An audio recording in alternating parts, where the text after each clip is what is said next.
Steve Cardenas, aka Rocky the Red Power Ranger, and you are watching Smart Tank Revolution. Hello, ladies and gentlemen. Welcome back to the Smart Tank Revolution, where we always kick out at 2. I am your host and orator and narrator today, Mr. Donnie Wonderful, welcoming you back to another installment in the incredible video library of the Smart Tank Revolution. And today I'll be reading an article. So cue up that Reading Rainbow theme.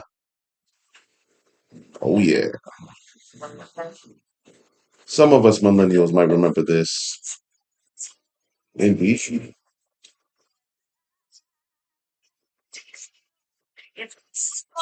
All right. I'm gonna cut it. We don't want to get copyrighted out of here. But seriously, shout out to Pro Wrestling Stories and follow them on Facebook. I think they're on Instagram. Yeah, I'm pretty sure they're on Instagram. They have a huge archives of articles, and from time to time, when it comes across my news feed, I like to read them. I click on them. They have an interesting thumb, um, and I decided to read this one today while I'm in the office wrapping up. See, that's how much we love you guys here at Smart Tank Revolution. So this one is titled "The WWE Controversy Seldom Talked About from 1993," and this was Survivor Series 1993 here in Boston. And I remember that it was supposed to be the Hart brothers, the Hart family, versus Jerry the King Lawler and his Knights.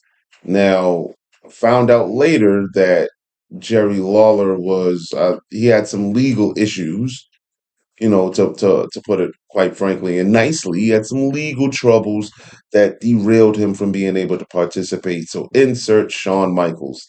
And I do remember that literally switching and them doing a 180 because there was an excellent build for Jerry Lawler. It was beautiful, beautiful. You guys remember the SummerSlam in Detroit, SummerSlam '93?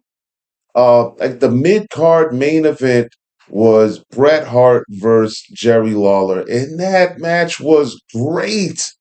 I loved every piece of that.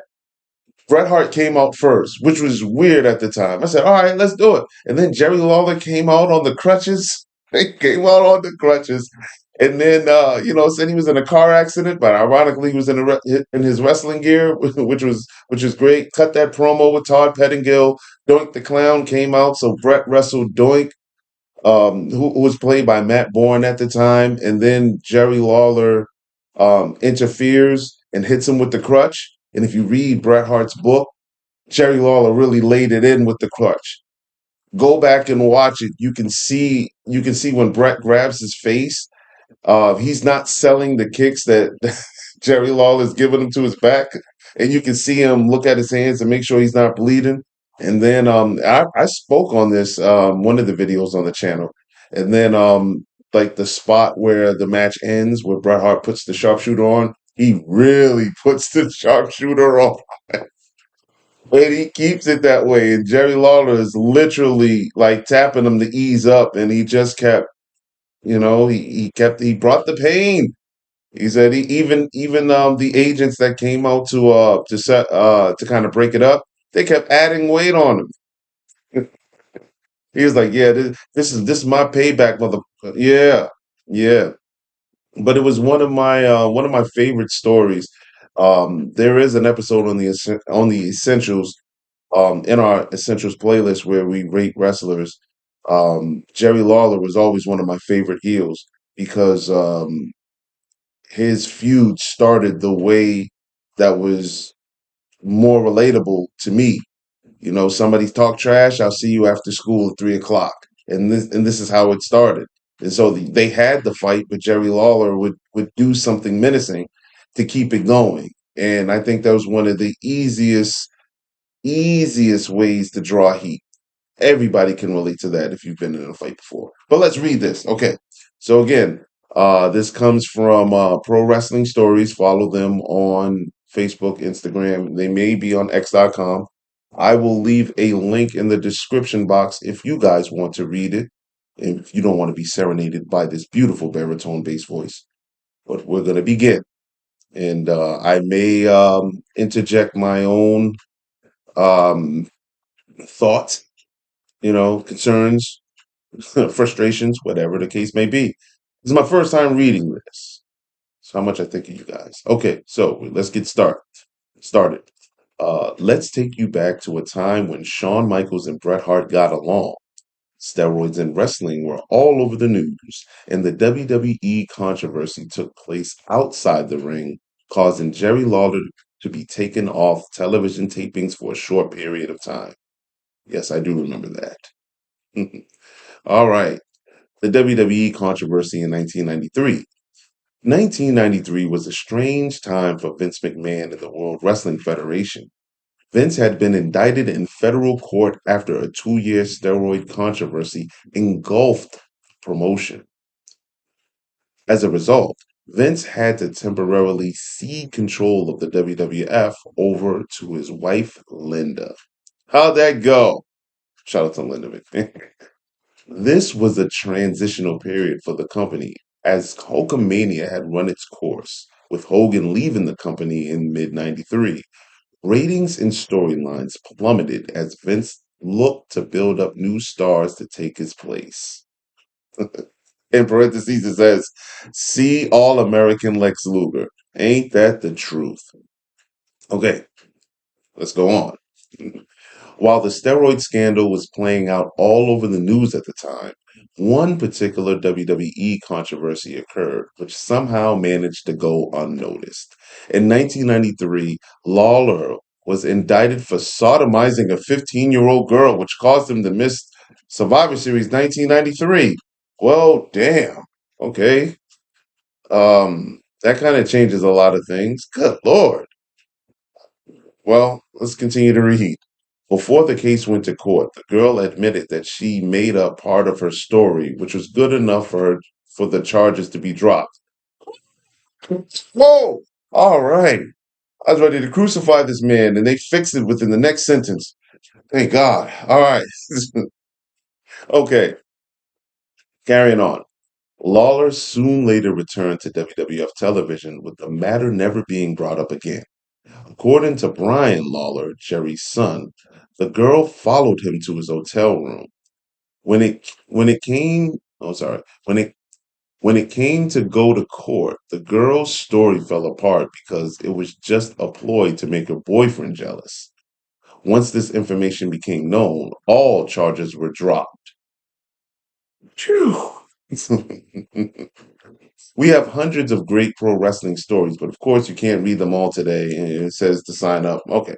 All right, let's get back into it. How WWE controversy involving Jerry Lawler changed Survivor Series 1993. All right, we're going to get to the crux. So we got the background information out the way. Now we're getting to the meat of this. All right. Before these charges were brought forward, Jerry Lawler was in a bitter feud with Bret Hart, taking shots at his parents and family whenever he could. Pause. You guys remember when Jerry Lawler said that Helen Hart produced more tragedies than Shakespeare? I remember going to school and saying that about somebody. And I remember my teacher laughing. That's how I knew that this was one of the one liners of the century. All right, carrying on.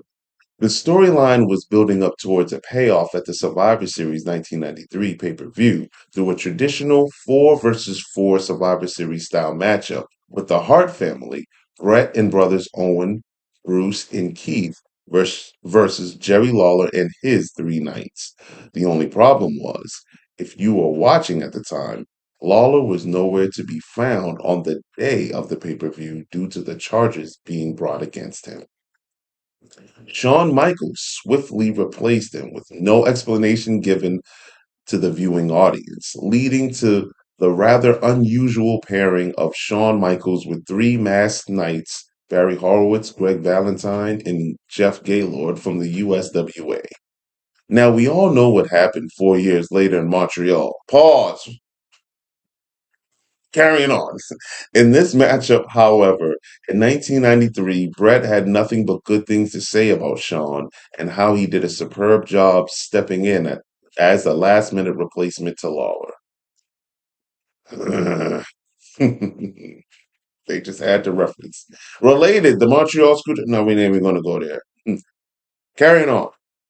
In this highly recommended, in his highly recommended autobiography, Hitman: My Real Life in the Cartoon World of Wrestling, Bret Hart had this to say about the WWE controversy, the match, and how it played out behind the scenes. Start quote. In mid-November 1993, I heard that Vince finally had been indicted by the feds. When the WWF took another hit, I'm sorry, then the WWF took another hit when Jerry Lawler was charged with having sex with an underage girl. My entire Survivor Series match was centered around Lawler and his constant jabs at my family. Without him, the match would mean nothing. Lawler was hastily edited out of the weekend TV show with no explanation given to the fans, and Shawn was thrown in to replace him at Survivor Series.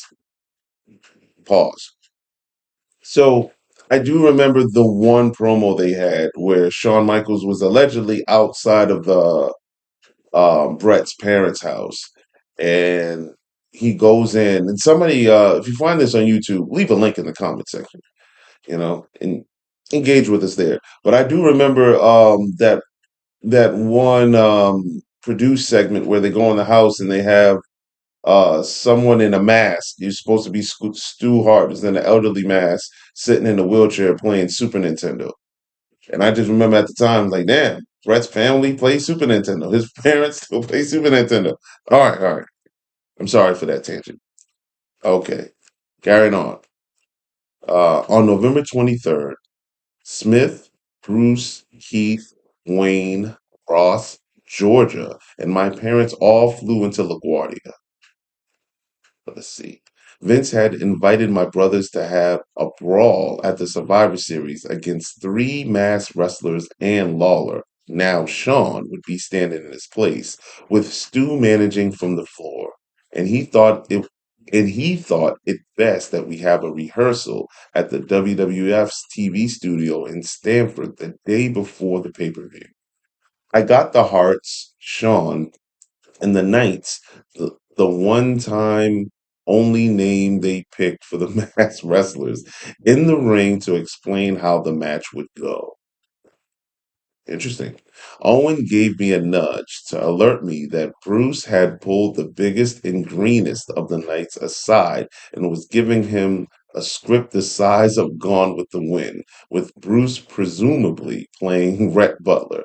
I told Bruce the spotlight needed to be on Owen because Survivor Series would be the beginning of Owen's heel turn on me. After I explained what everybody's role would be, Bruce went right back to designing the match around himself, and I had to reprimand him in front of everyone. Sean muttered at him. If my brother was world champion and the best in the business, I think I'd quit fucking arguing with him and start listening to him. That's right, Sean. Pause that. That's right, Sean. You stand up for the excellence of execution. That's what I'm talking about. I knew there was a good man in there somewhere. All right, carrying on. There was nothing Bruce could say in response to that. He shut up, but I could tell the reprimand stuck in his craw. Nobody likes to eat crow. That night at the Boston Garden, I had a strange sense of melancholy as Keith, Bruce, and Owen got dressed while Stu sat with Killer Kowalski reminiscing about the old days. Shout out to Killer Kowalski. We wore Olympic style singlets with no leggings. My brother, all in black. My brothers, plural, all in black, and me, the captain, in pink. Martha sat in the front row with the rest of the Hart family, holding Oj. Sean did a superb job carrying the match, though, in fairness, everyone worked hard. Brett continued. The biggest pop of the night came when Sean staggered past Stu on the floor, and Stu drilled him with one of his big elbow smashes, which Sean later told me he was honored to take. Owen was highlighted throughout the match and eliminated two of the Knights, but midway through the match, as planned, he inadvertently collided with me on the apron and ended up being the only Hart brother eliminated. After throwing a tantrum, he left the ring only to come to, sorry, after throwing a tantrum, he left the ring only to come out afterward when we were all celebrating the victory to yank me down off the second rope and give me a hard push. I tried to reason with him that it didn't matter because we'd won anyway, but he still acted furiously. Walking back to the dressing room with my brothers after that match was a magical moment. We all knew going in that we weren't expected to have the best match on the card. We were just expected not to have the worst one either. The Hart Boys had more, the Hart Boys had more than risen to the occasion, and I was proud of my brothers. Stu had a twinkle in his eye. Brett Brett and Stu had every reason to be proud as this successfully started one of the most fondly looked upon feuds in WWE history, Brett versus Owen. This, of course, is a story for another time.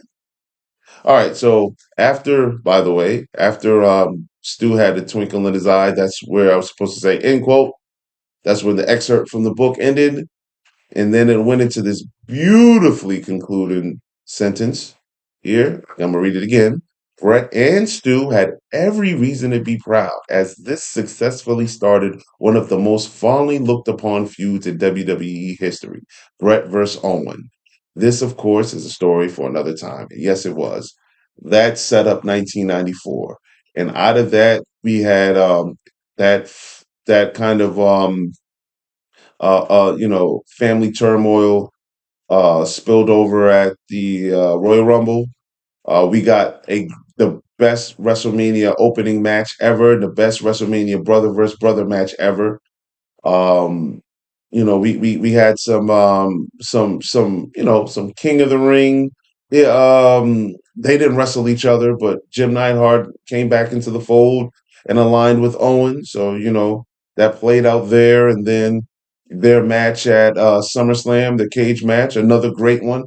And then, oh man, so they got a good year out of this because then Survivor Series 1994, the whole throw the towel in and Helen Hart doing it. They got a year out of this. That's what I'm talking about. That was some great booking. Well, gang, I apologize for the slip ups in reading. I'm reading this off of my laptop that's projected on my screen, and trying to scroll and read at the same time. But I went to public school. But hope you all enjoyed this article, this quick trip down memory lane. I like doing these. Engage with us in the comment section, like the video or dislike it's your right, but please accept our invitation to subscribe to the Smart Tank Revolution. We do all kinds of videos here, random tangents, reviews on pay-per-views, reviews on matches, and occasionally the Reading Rainbow, where I read articles and I happen to discuss what's going on, and whenever I pull those memories from the deep craters of my brain. Gang, Donnie Wonderful, signing off.